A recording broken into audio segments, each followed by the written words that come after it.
Good morning, welcome to Zee Telugu news. ఇక పవన్ కళ్యాణ్ వ్యవహారంపై ఆసక్తికర వ్యాఖ్యలు చేశారు సీఎం రేవంత్ రెడ్డి. పవన్ కళ్యాణ్ ప్రశ్నలకు పొన్నం ప్రభాకర్ సమాధానం చెప్పారని అన్నారు.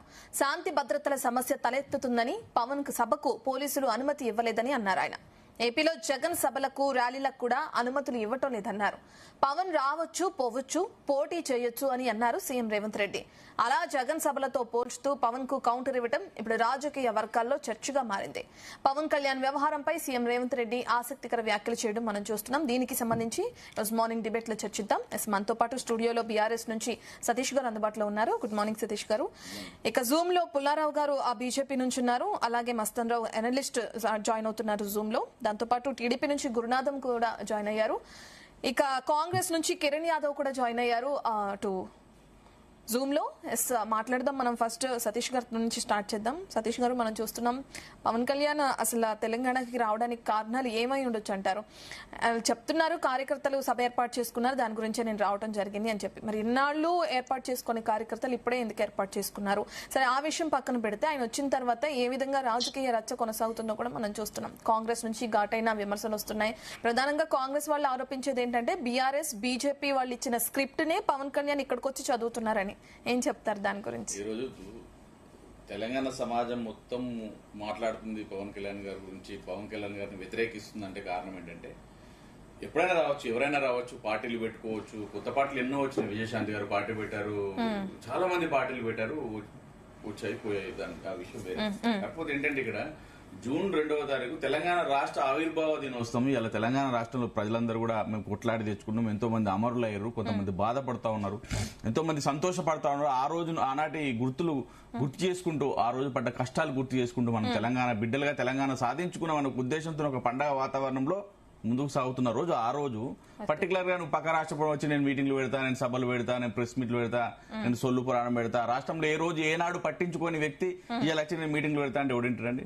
తెలంగాణ సమాజం డిఫరెంట్ కదా. ఆయన అంటారు కదా, ఆంధ్రాకు తెలంగాణకు చాలా వ్యత్యాసం ఉంది, తెలంగాణ ప్రజలు ఆత్మ విశ్వాసంతో బతుకుతారు, తెలంగాణ అనే ఒక పదం అనేది ఒక గొప్ప ఒక ఒక ప్రతిష్ట గలది. ఈ రోజు వాళ్ళు యుద్ధ ప్రాతిపాదిక మీద వాళ్ళందరూ ఏకమై కూడా దాన్ని కొట్లాడి సాధించుకోలేనంత తపన వాళ్ళ దగ్గర ఉంటది, ఆ కొట్లాడే తత్వం వాళ్ళ దగ్గర ఉంటుంది తెలంగాణ ప్రజలకని పవన్ కళ్యాణ్ గారు అన్నారు.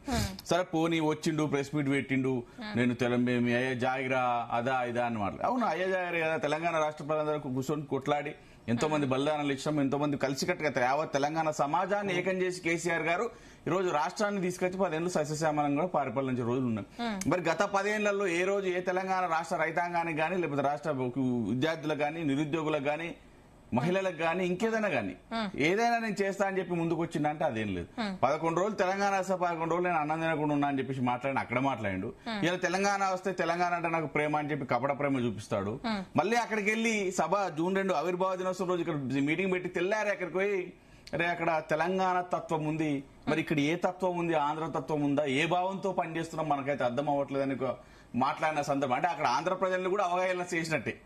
సో ఇట్లా ఇప్పుడు ఫైనల్ ఏంటంటే చంద్రబాబు నాయుడు గారు ఇటు రేవంత్ రెడ్డి గారు కలిసి పవన్ కళ్యాణ్ గారిని ఇక్కడికి ఈ తెలంగాణకు పంపించి అటు రేపటి రానున్న రాజకీయాల్లో లోకేష్ గారిని మళ్ళీ ముఖ్యమంత్రి చేయాలి, లోకేష్ గారికి ఎలాంటి అడ్డు ఉండదనే ఉద్దేశంతో ఇటు తెలంగాణకు ఇటు ఆంధ్రాకు కాకుండా పవన్ కళ్యాణ్ గారిని చేసే దిశలో వాళ్ళు ముందుకు సాగుతున్నారు. ఇక్కడ తెలంగాణలో అయ్యేది లేదు, పోయేది లేదు. నిజంగా మీకు చిత్తశుద్ధి ఉంటే ఇలా చూస్తాం. ఆయన మాట్లాడిన మాటలు ఢిల్లీలో పవన్ కళ్యాణ్ గారు ఏం మాట్లాడుతున్నారు ఢిల్లీలో చిట్చాట్లో అంటే, ఆయనంట వాళ్ళ ఇప్పుడు ఈ రోజు ఎన్డీలో ఉన్న బీజేపీతో పొత్తున్నారు, ఇటు టీడీపీతో పొత్తున్నారు, అంటే కేంద్ర ప్రభుత్వంతో రాష్ట్ర ప్రభుత్వంతో పొత్తుల్లో ఉన్న వ్యక్తి ఇలా వాళ్ళ కొడుకు కూడా, వాళ్ళ కొడుకున్న మిత్రులు కూడా పోయి కాక్రోచ్ పార్టీలో పోయి జాయిన్ అవుతున్నారు అని అంటే దాని ఉద్దేశం ఏంటంటే, అంటే మీ కేంద్ర రాష్ట్ర ప్రభుత్వాలు పనిచేయట్లేదు, ప్రజలకు ఎలాంటి నిరుద్యోగులకు ఇచ్చిన హామీలు లేవు. ఎంతో మంది పాపం ఇటు అశోక్ నగర్ వేదిక కానీ ఇంకా చాలా వేదికలలో పాపం వాళ్ళు విద్యార్థులు మాకు ఉద్యోగాలు వస్తాయి, మా బతుకులు బాగుపడతాయి, మాకు పెళ్లిళ్ళు అవుతాయి, మా తల్లిదండ్రులు మమ్మల్ని ఎంతకాని పోషిస్తారు, ప్రతి నెల వాళ్ళు 2000, 3000, 5000 పంపించి ఊర్లలో విలేజ్ లో ఉండేవాళ్ళు ఎంత కష్టపడితే రావాలండి 2-3 ఇక్కడ హాస్టల్ ఫీజులు కూడా కట్టుకోలేని పరిస్థితి మాకు దిగజారిపోయినాం. ఈ ప్రభుత్వాలు మోసం చేసే కాంగ్రెస్ ప్రభుత్వం, బీజేపీ ప్రభుత్వం అని చెప్పేసి మరి మొత్తుకుంటా ఉంటే ఇలా రేపు కూడా ఆదివారం రోజు కూడా కాక్రోచ్ పార్టీ ఇక్కడ మీటింగ్ పెడుతుంది.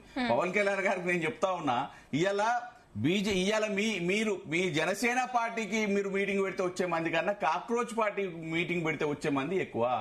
ఎందుకు అంటే అక్కడ వాస్తవం ఉన్నాయి, వాళ్ళు వాస్తవాల కోసం కొట్లాడుతారు, వాళ్ళు న్యాయం కోసం కొట్లాడుతారు. కానీ మీరు మీ స్వలాభం కోసం కొట్లాడుతున్నారు, మీరు రాజకీయ అభివృద్ధి కోసం కొట్లాడుతున్నారు, మీరు ఆర్థిక లాభాల కోసం కొట్లాడుతారు, మీరు భూములు జాగాలు సంపాదించుకోవడానికి కొట్లాడుతారు తప్ప వేరేం లేదండి. ఓకే, ఇప్పుడు బీజేపీ దగ్గర నుంచి